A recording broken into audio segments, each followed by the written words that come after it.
Le Havre The Inland Port is a two-player game based on the original Le Havre that came out many years ago. This is an interesting one, and let's take a look at how to play here on Legendary Tactics. Quick confession, this was, I thought I was actually getting the original Le Havre game when I got this, and I was quite surprised when it wasn't playing anything like I remembered.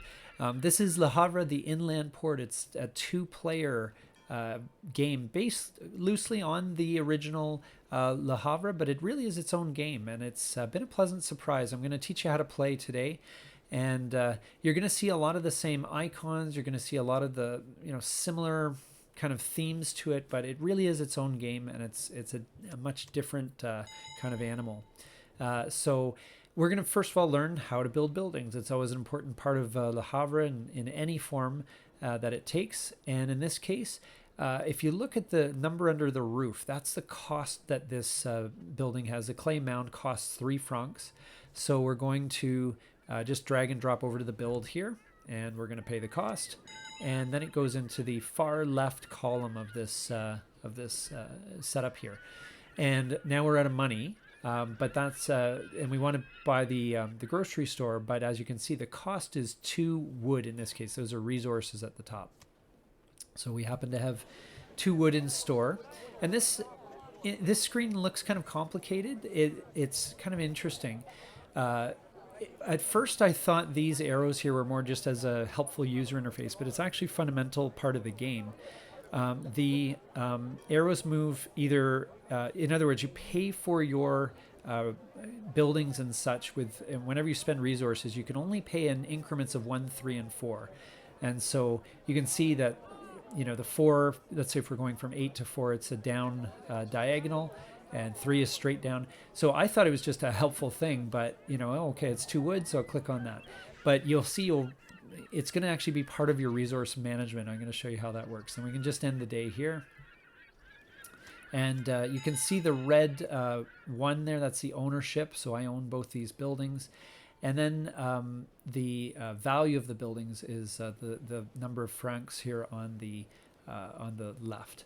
So we're going to use the grocery store. Now, if you notice these numbers behind the scenes here, there's 0. I'm on the 2 space here.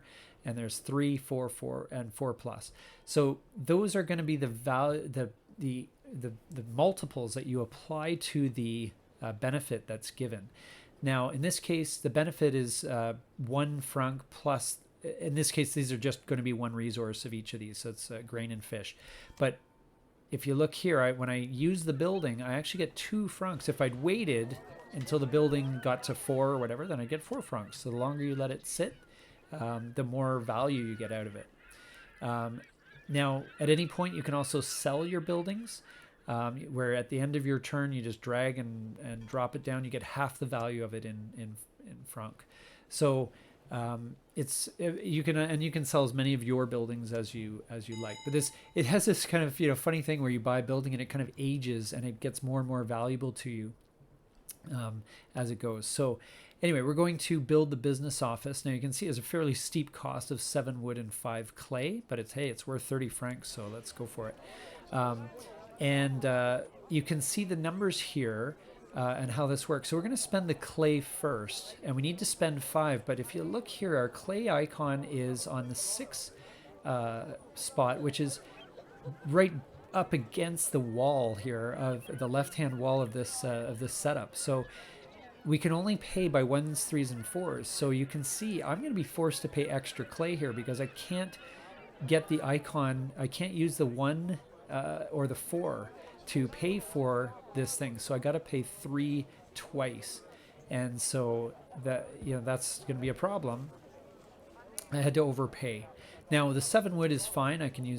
You can use any combination that you like. You can use the 1 across, or 4 down, or 3 down, and then 1 lower. I'm going to use the 4, and then this is the fastest way to pay.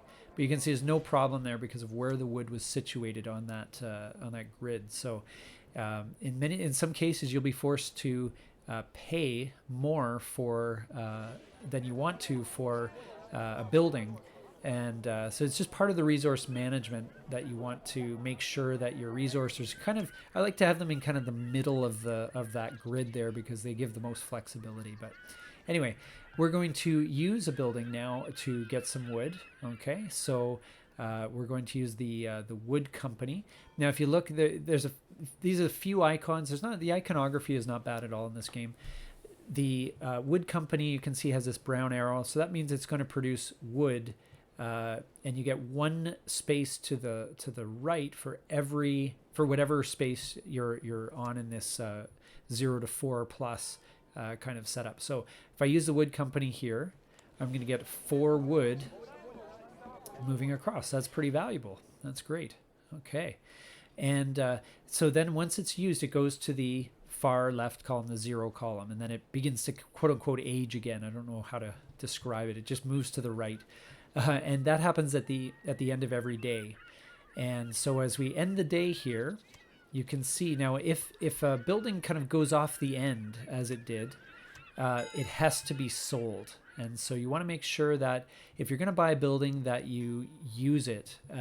If you neglect it, it automatically gets sold as soon as it drops off the end of the 4 plus part of that the board here. So the sawmill is about to drop off, so we better use it.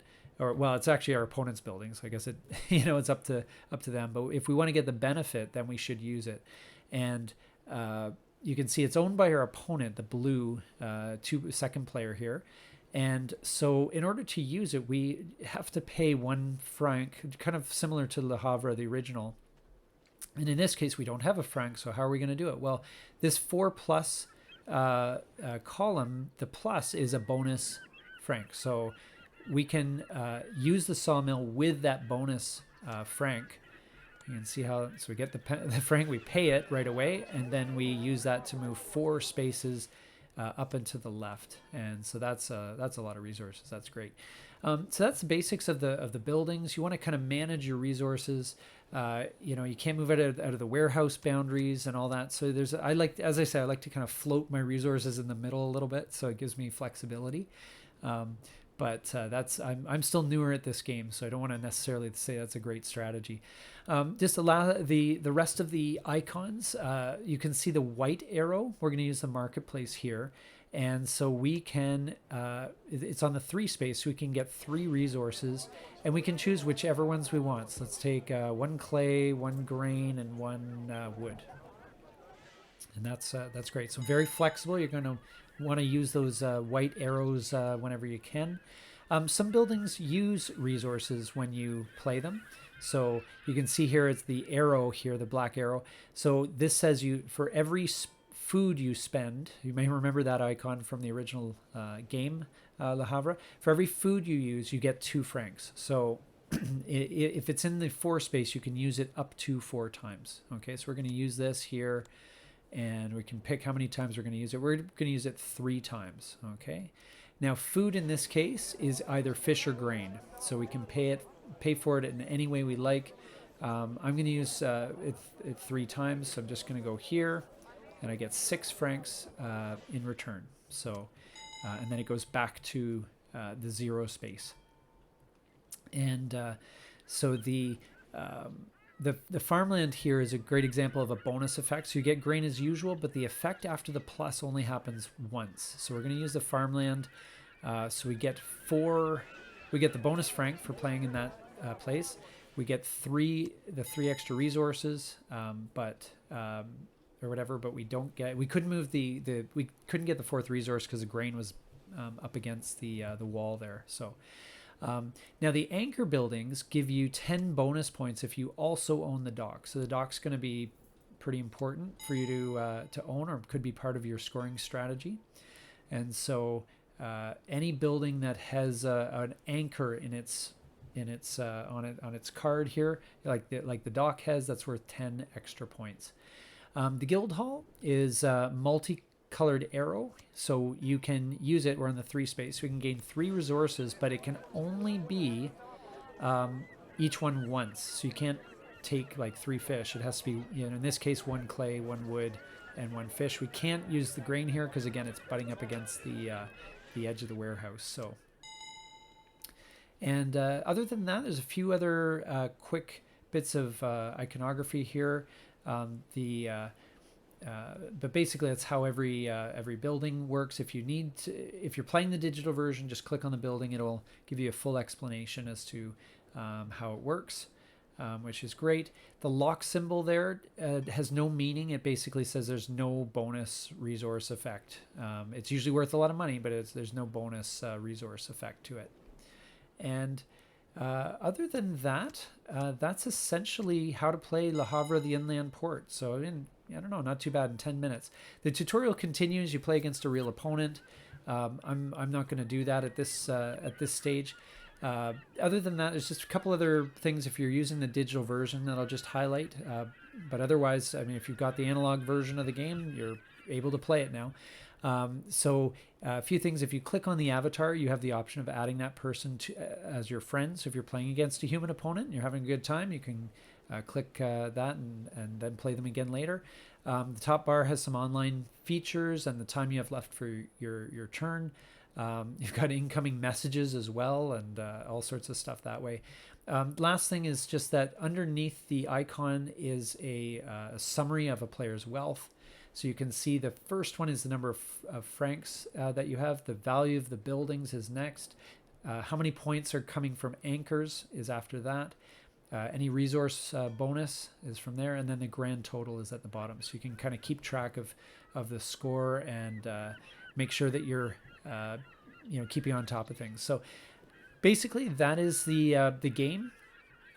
Hope you enjoyed this little walkthrough. It's very quick to learn. I found much more intuitive than Le Havre. It doesn't mean that the gameplay, the strategy is going to be any easier, but the game itself is quite easy to pick up. So if you got some value out of this video, please take a moment to like and subscribe and comment down below.